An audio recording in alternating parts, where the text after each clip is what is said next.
Glória a Deus. Meu irmão, minha irmã,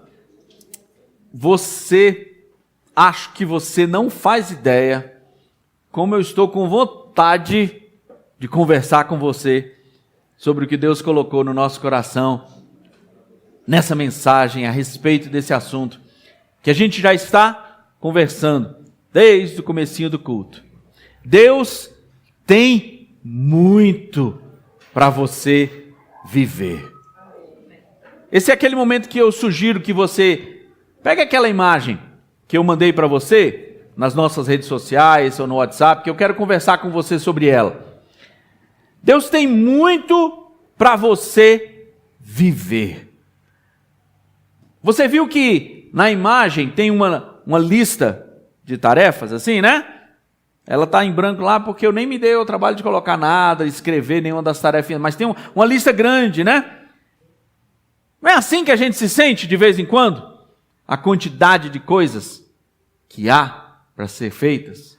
Não é assim? A gente olha, gente. Essa semana, graças a Deus, nós éramos a família da semana essa semana, viu? O Adalmi tem uma teoria, ele já está sorrindo ali, ó. O Adalmi tem uma teoria que Deus, ele cuida desse momento que a gente traz aqui da família da semana, porque ele sabe que a gente vai precisar. E, gente, que semana impressionantemente lotada de atividades. Antes do culto, estava conversando aqui com o Fabrício, na preparação dos instrumentos, e eu comentei com ele, que coisa impressionante, quando Deus coloca uma mensagem no nosso coração, a semana inteira Ele vai trabalhando e mostrando, e não tem jeito, quando você se coloca para falar, quando você se coloca para ministrar, você é o primeiro que experimenta daquilo que está sendo dito. E que desafio foi essa semana fazer isso que a gente está comentando desde o começo do culto. Se aquietar em Deus e ser grato porque há muito para fazer. Essa semana foi inacreditável. No meu trabalho secular, a implosão, a quantidade de coisas que aconteceu lá essa semana. Eu fui transferido para um local.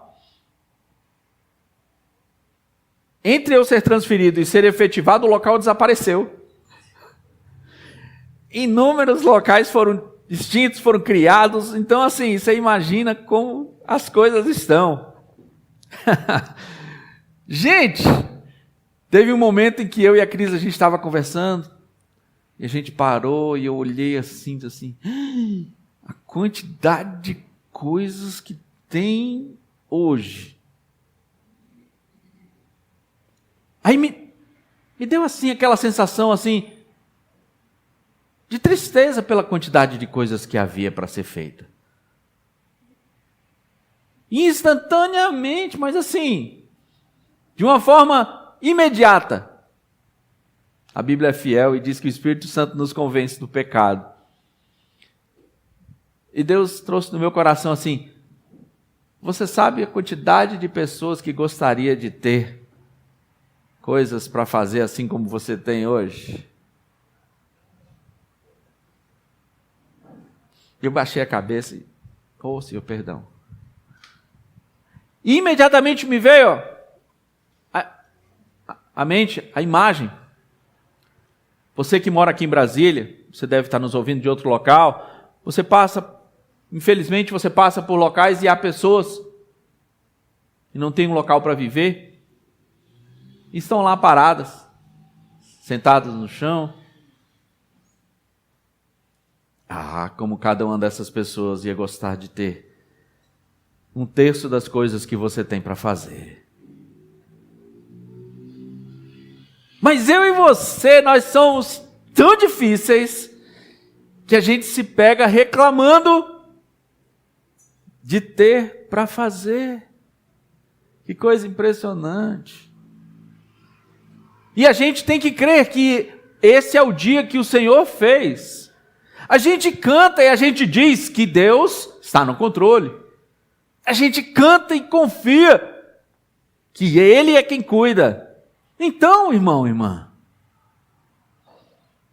a gente tem que estar feliz. Tem uma prova para ser feita, tem uma cirurgia para ser feita, tem um assunto para resolver. E quando as coisas não estão no seu controle? Essa semana eu vivi intensamente isso.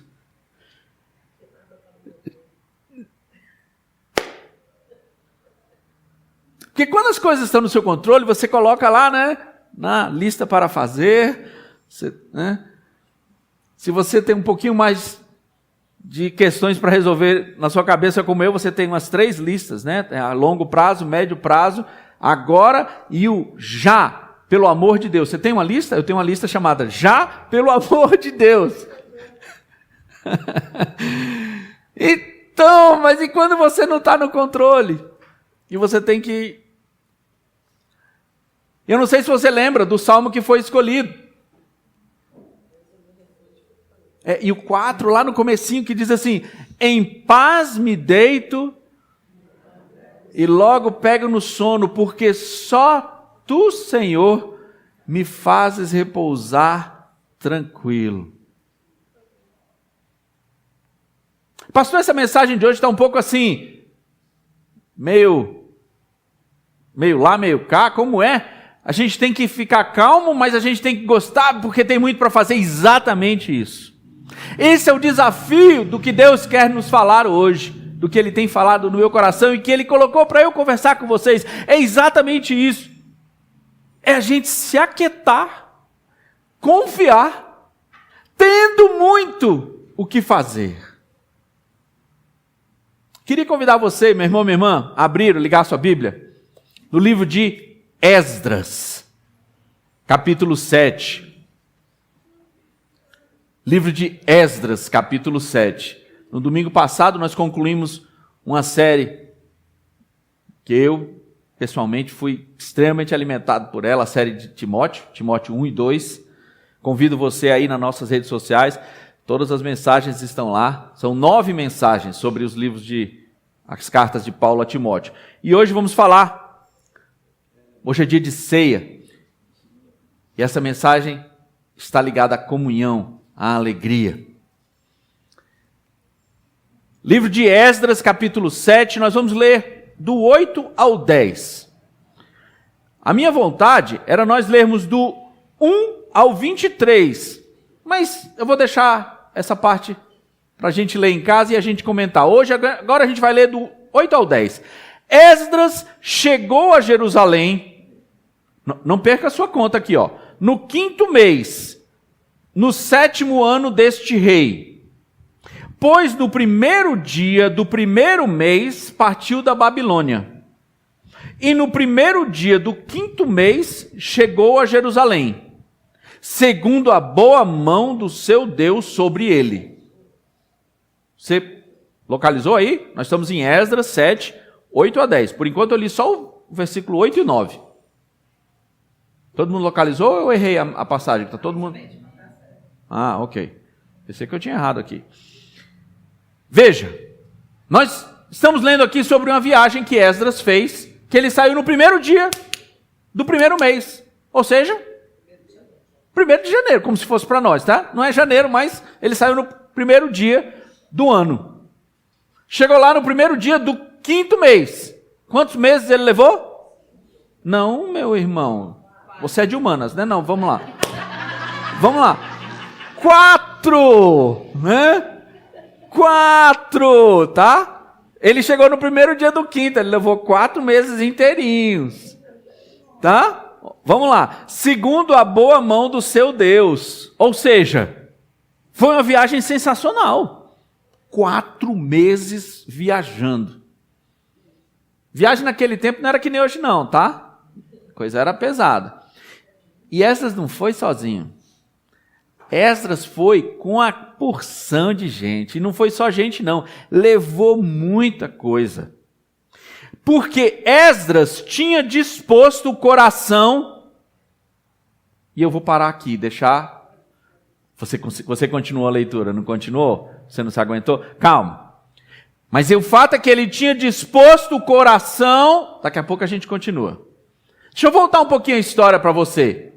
Esdras servia sobre o rei da Pérsia. Talvez você deve ter ouvido falar, o rei Artaxerxes. Eu ensaiei para dizer isso e não saiu. Artaxerxes era o rei, o império. E meu irmão, minha irmã, a coisa mais impressionante aconteceu. Esdras recebeu do Senhor a palavra, a vontade de reconstruir Jerusalém. De voltar. Mas como que faz? O povo estava exilado. Como faz? Exilado no maior império, no rei mais poderoso. Vai lá e pede. Vai lá e pede. E Esdras foi lá e pediu. E o rei deixou? Não. Não é que o rei deixou. O rei mandou ele ir. E não só isso. O rei deixou claro que ele podia levar quem fosse necessário. E não é só isso. O rei disse que ele podia levar o que fosse necessário. Prata, ouro. Tudo que tinha sido tomado. E o rei escreveu uma carta, e você, se quiser, pode ler, está nesse mesmo capítulo do livro. E o rei escreveu uma carta para Esdras levar, para ele apresentar a todo mundo que ele fosse passando, porque o império da Pérsia era impressionante. Onde ele fosse passando, Esdras apresentava, e ele podia requisitar quem ele quisesse, e ele podia solicitar o que ele quisesse, e as pessoas tinham que dar. Você acha que Esdras tinha muito para fazer? Eu queria ver os gerentes de projeto de hoje em dia fazendo e planejando essa atividade de Esdras. Sem planilha, sem sistema, sem fornecedor para prover o sistema, sem horas de consultoria para apoiar, sem customização, nada. Esdras. Você acha que Esdras tinha muito o que fazer, minha irmã, minha irmã? Próxima vez que você disser assim, rapaz, eu tenho tanta coisa para fazer aqui para Deus. Você pensa em Esdras, você vai baixar sua bola. Interessante, porque Esdras era uma pessoa que o que Deus tinha mandado ele fazer não era necessariamente ligado à conversão dos povos. A gente gosta de falar, né, sobre quando Deus manda Paulo pregar, e Paulo foi, né, plantou igrejas em 2 continentes e viajou. Mas aqui, meu amigo, Deus chegou para Esdras e disse assim, vamos lá. Eu estou contigo. O serviço é grande demais. Como é que eu faço? Deixa comigo. Vai lá e pede para o rei. Mas nós somos cativos aqui. Vai lá e pede para o rei, rapaz. Já começou a discutir? Não, vai lá. E ele pediu. E assim foi. Quando Deus conversou com Noé, porque agora a gente vê, né, a história da arca, diz assim, não, poxa, Deus mandou ele construir, ele foi construir. Meu irmão, volta um pouquinho. Deus mandou Noé construir a arca porque um dilúvio viria. Deixa eu te falar, não havia chovido ainda, nunca, no planeta Terra. Não chovia. A Bíblia diz que naquele tempo não chovia. A terra era umedecida por baixo. Pois uma neblina subia. Diz na Bíblia. É mesmo? Diz, eu não vou dizer onde é não. Vai lá e procura em Gênesis, tá? Não havia chovido ainda. E Deus mandou ele construir uma arca porque ia chover, ia ter água suficiente que Como assim? E ninguém aceitou. Ninguém. As únicas pessoas que entraram porque Noé mandou. Que ele mandava em todo mundo, naquelas pessoas que entraram. E foi bem claro. Ó, tá aqui o desenho, é esse, tá? É assim que vai, pum. Foi. Às vezes Deus nos manda viver coisas e a gente para e pensa assim, não, mas a gente confunde o viver para Deus como se Deus quisesse apenas uma coisa de nós. Deus tem muito para você viver. Não importa em que fase de vida você está. Deus tem muito, a gente falou, né? Deus tem muito para o Arthurzinho viver, para o Bernardo, nossos bebezinhos. Deus tem muito para o Caleb. Deus tem muito para a Lia. Deus tem muito para o João Gabriel. Deus tem muito para o Felipe. Deus tem muito para o Mateus. Deus tem muito para mim. Deus tem muito para todos, independente de onde nós estamos. A Bíblia diz, na velhice darão ainda frutos. Você sabe o versículo, né? Você sabe o versículo. Então é só confiar. Deus tem muito para você viver. E a grande preciosidade é nós sabermos que a gente pode descansar. Você acha que Esdras conseguia dormir? Com o número de tarefas que ele tinha? Eu creio que sim. Eu gosto de crer que sim. Eu tenho uma coisa que eu agradeço muito a Deus. Eu tenho um sono maravilhoso. Maravilhoso. Oh, como é bom. Eu sou daquelas pessoas que, às vezes, a Cris está conversando comigo e eu durmo no meio da frase. Eu durmo no meio da frase que eu estou falando, quanto mais na frase que a pessoa está falando. Eu durmo no meio da minha frase. Né? Então, assim, glória a Deus. A arte é ter uma vida cheia e poder confiar em Deus. Deixa eu te perguntar, você já viu em algum trecho na Bíblia que Jesus estava com pressa? Em algum local você vê Jesus desesperado, correndo para chegar? Bora. Não tem. E você não vai ousar dizer que alguém teve uma vida mais completa. Você acha que Jesus desperdiçou 1 minuto da vida dele? Não.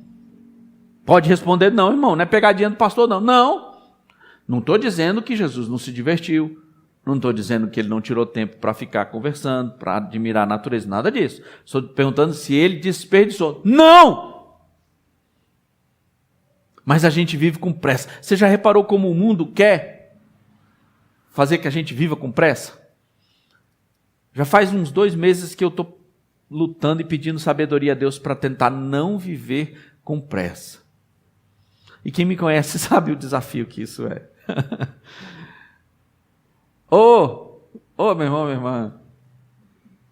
Sabia que tem umas coisas que você vai ter que deixar sem fazer? Entendeu? Tem umas coisas que simplesmente não vai dar.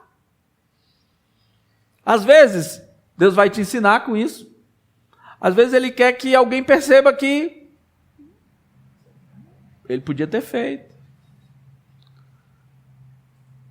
Mas Deus quer que a gente viva a unidade no número de coisas que cada um de nós tem para fazer.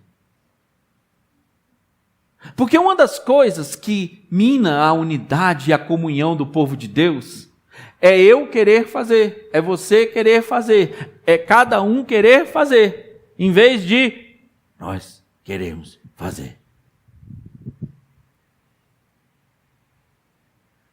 Vou continuar aqui a leitura e diz assim: porque Esdras tinha disposto o coração para buscar a lei do Senhor.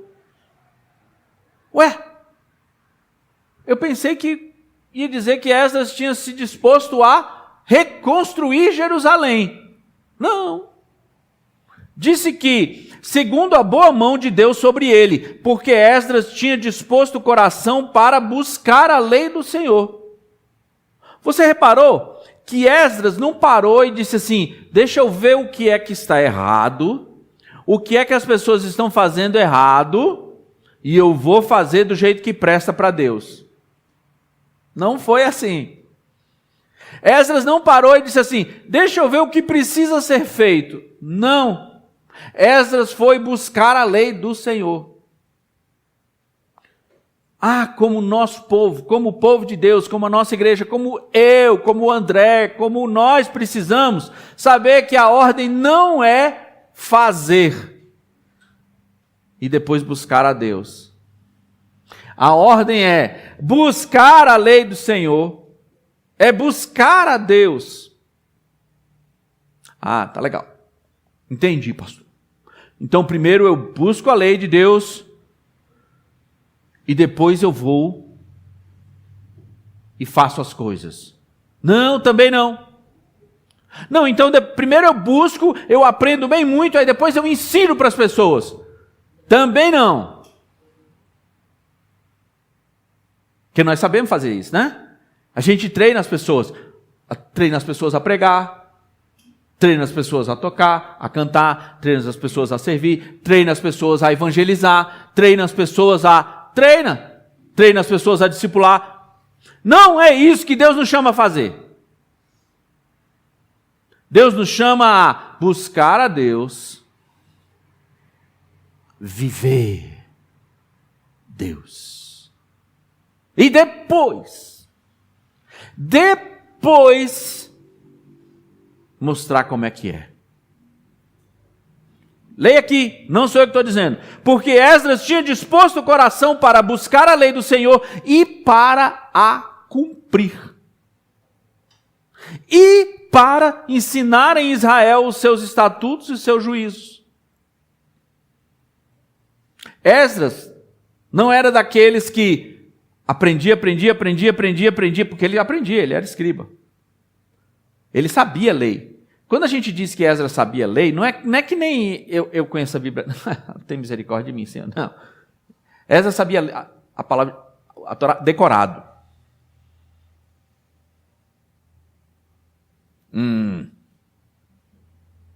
E ainda assim ele queria buscar. Ele queria entender a vontade de Deus. E depois ele quis viver. Tantas vezes a gente quer aprender para ensinar. E o mundo ensina, e é verdade. Uma das melhores formas de você aprender é ensinando. Mas servir a Deus tem um passo no meio. Servir a Deus tem um passo no meio que é viver. Eu vou pedir para você voltar no seu celular mais uma vez e olhar a imagem que você recebeu. Meu irmão, essas imagenzinhas que o pastor manda para você, que a igreja manda para você, fica olhando, isso é interessantíssimo. De vez em quando tem umas coisinhas escondidas, umas pegadinhas. Veja que talvez o normal fosse alguém ter escrito assim, Deus tem muito para você fazer. Porque é uma lista de coisas para fazer. Mas não tem escrito fazer. Eu não creio que Deus tem muito para você fazer. Eu creio que Deus tem o suficiente, o certinho, o que você consegue fazer. Deus tem muito, é para você viver.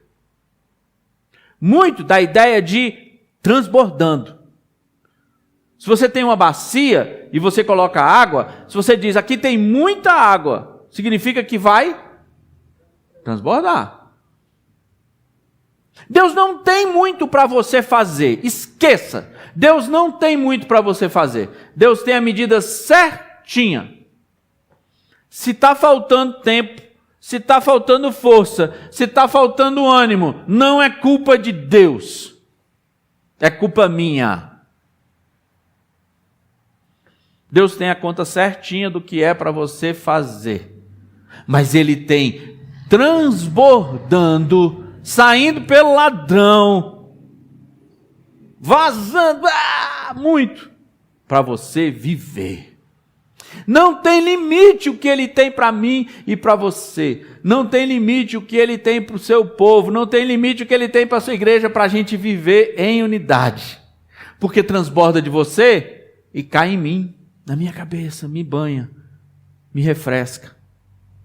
O que Ele tem para você viver. É assim que Ele quer que a gente viva. Hoje é culto de ceia. É isso que Ele quer ensinar para a gente. Ele orou, Pai, que eles sejam um, assim como eu e tu somos um. Legal. Deus tem muito para você viver. A questão não é fazer, a questão é viver. A questão é ter Deus transbordando da sua vida, para quando você encostar em alguém, a pessoa sentir a presença de Deus. Para quando você entrar, pisar num local, as pessoas saberem, vem aí uma mulher de Deus, vem aí um homem de Deus. Eu não conheço esse Deus, eu não sei como é que Ele faz, eu não conheço a Bíblia do jeito que essa pessoa, eu não sei, mas eu sei que essa pessoa tem Deus.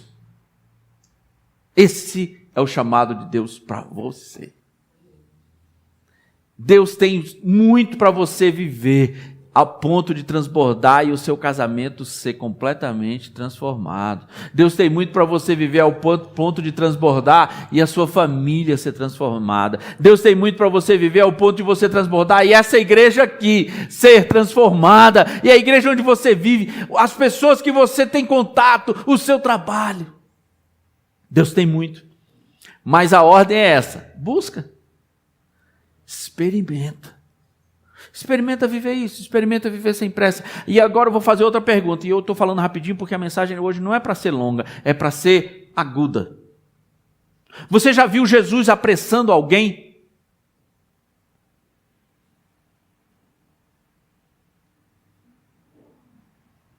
Bora, Pedro!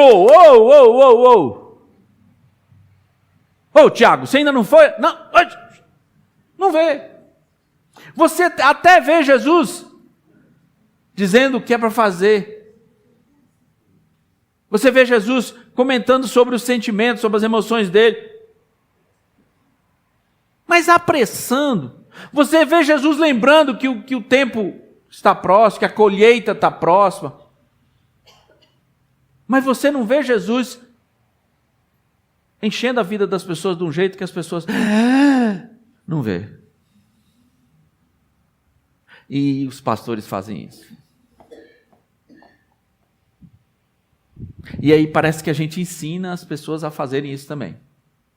E Deus precisa, Senhor, tem misericórdia de mim. E Deus nos chama para viver um tempo diferente. Um tempo em que a gente faz porque a gente quer fazer. Por amor. Porque essa história de fazer por amor, mas ser obrigação, não casa. Não tem como. Nem a gente marca. E, gente, não tem jeito. O irmão não veio, a fulano não veio, a cicrano não veio. Você veio. Veja o que Deus tem para você. Que o nosso momento com Deus seja de tal forma maravilhoso, que as pessoas que conhecem a Deus percebam, era para eu ter experimentado isso também.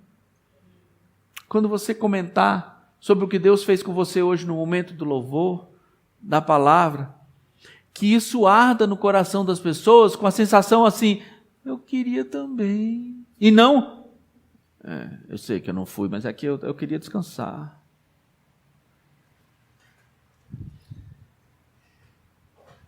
As pessoas não voltavam para agradecer Jesus dos milagres e Jesus fazia o quê? Paciência. Deus nos chama para gostar de estar com Ele. Deus nos chama para chorar de saudade dEle. Deus nos chama para querer estar junto dEle. Há um tempinho atrás, ainda nas mensagens lá sobre Timóteo, nós falamos sobre aquele trechinho em que Paulo adverte Timóteo que nos últimos tempos as pessoas buscariam mestres segundo suas próprias cobiças e seriam como quem tem coceira nos ouvidos. Nós vivemos isso hoje. A gente quer ouvir o que a gente quer. A gente não quer viver o que Deus está falando. E é tão claro isso hoje, meu irmão, minha irmã. Deus tem tanto para você viver. Eu tenho um desafio. E eu já vou encerrar. O meu desafio para você hoje, essa semana, esse tempo. Veja onde é que Deus tem agido na sua vida. Veja onde é que você não tem deixado Ele agir. Veja o que é que tem feito diferença na sua vida.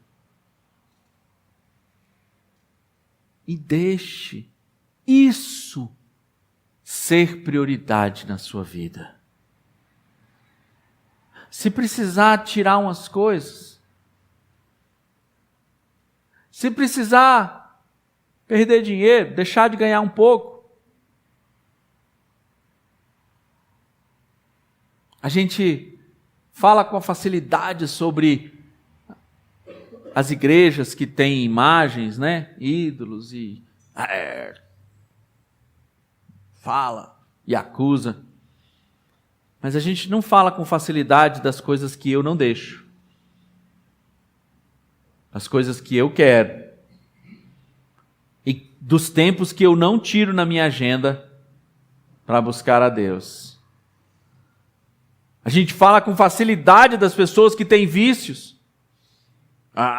Você, pecador! Mas a gente não fala com facilidade quando eu não consigo me libertar das coisas que me afastam de Deus. Fácil falar de quem usa drogas. Fácil falar de quem entende sexo diferente do que a Bíblia diz. Fácil falar de quem adora imagens. Mas a gente tem dificuldade de falar quando nós não conseguimos arrancar as coisas que nos afastam de Deus e que não parecem ruins. Trabalho, lazer, família. Família, pastor? Como assim? Deixa Deus te falar. Ô, meu irmão. Tem medo não. A Bíblia diz: se alguém não me amar mais do que a seu pai e sua mãe, se alguém não deixar seu pai e sua mãe chateado, está lá na Bíblia, pode ver. Por minha causa, não é digno do meu nome. Quantidade de pessoas que não conseguem estar em comunhão com o povo de Deus porque domingo é dia da família. Domingo não é dia da família, tá? Vamos deixar claro? Domingo é dia do Senhor. Se você não gosta dessa frase, seu problema não é comigo, é com o Deus do universo. Simples. Fácil falar de quem tem vício, fácil falar com quem... mas vamos nós. A mão do Senhor estava sobre ele, porque Esdras tinha disposto o coração para buscar a lei do Senhor e para a cumprir, e para ensinar, depois de cumprir, em Israel os seus estatutos e seus juízos. Ô, meu irmão, minha irmã, Deus tem muito. Você gostou mais do começo da mensagem, onde Deus tinha muito para você, né? Estava mais gostoso, estava melhor, eu sei, mas a mensagem é inteira. Deus tem muito para você viver. Experimente Deus onde eu e você tínhamos colocado outras coisas, e você vai ver como Deus tem muito para você. Ei, põe um sorriso no rosto, tá todo mundo bravo comigo. Só a Mariana tá sorrindo para mim. Põe um sorriso no rosto aí. Fica bravo comigo não. Deus tem muito. E eu creio no agir de Deus sobre a tua vida e a tua família. Hoje é dia de comunhão. Hoje é dia da gente perceber como é bom estar junto.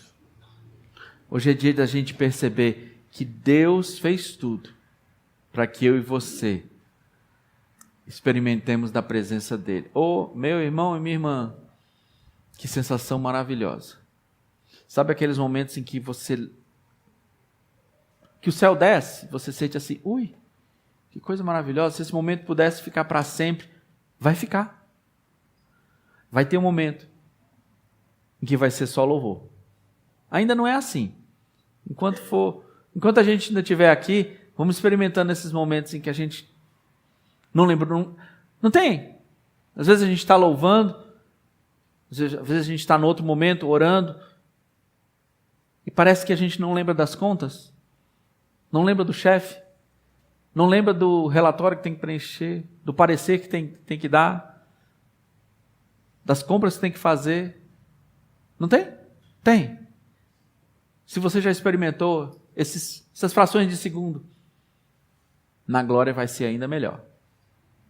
E Ele quer que agora a gente tenha mais frações de segundo assim, cada vez mais, que a gente viva assim, para a glória dEle. Deus é bom e cuida de nós.